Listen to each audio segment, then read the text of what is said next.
কক্সবাজারের টেকনাফে শুরু হয়েছে আধুনিক প্রযুক্তিতে কোরাল বা ভেটকি মাছ চাষ।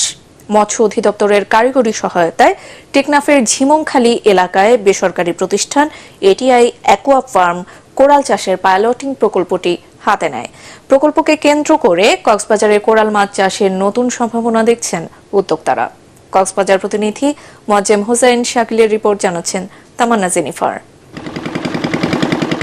কক্সবাজারের টেকনাফে শুরু হয়েছে বাণিজ্যিক ভিত্তিতে কোরাল মাছের চাষ। প্রাথমিকভাবে থাইল্যান্ড থেকে কোরাল মাছের পোনা এনে খামারে এই চাষ করা হচ্ছে। এতে সফল হচ্ছেন উদ্যোক্তারা।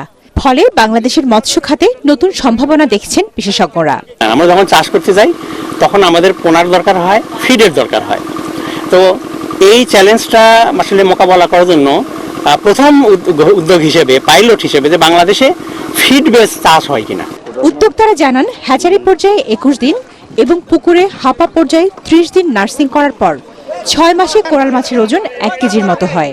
টেকনোলজি প্লাস ফান্ডিং এবং এটাকে দীর্ঘমেয়াদে কিভাবে এই ফলপ্রসূ করা যায়, যেটাকে আমরা সাস্টেইনেবল ফার্মিং বলবো, সেটা কিভাবে করা যায় এই নিয়ে কাজ করার বিষয় আছে।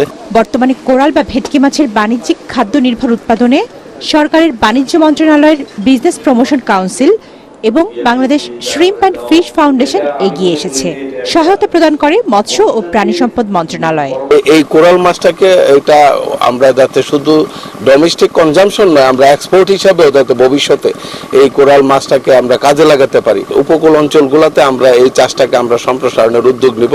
এভাবে পুকুরে যে চাষ করা যাবে এটা আমাদের আগে ধারণা ছিল না। এখন এটা যদি সফলভাবে প্রয়োগ করতে পারি, আশা করি যে এটি বাংলাদেশের মৎস্য সম্পদে একটি বিরাট সংযোজন হিসেবে ভূমিকা রাখতে পারবে। কোরাল বা ভেটকি মাছের চাষ দেশের মৎস্য চাষীদের মাঝে ছড়িয়ে দেয়া গেলে তা আয়ের বড় উৎস হবে বলে আশা সংশ্লিষ্টদের।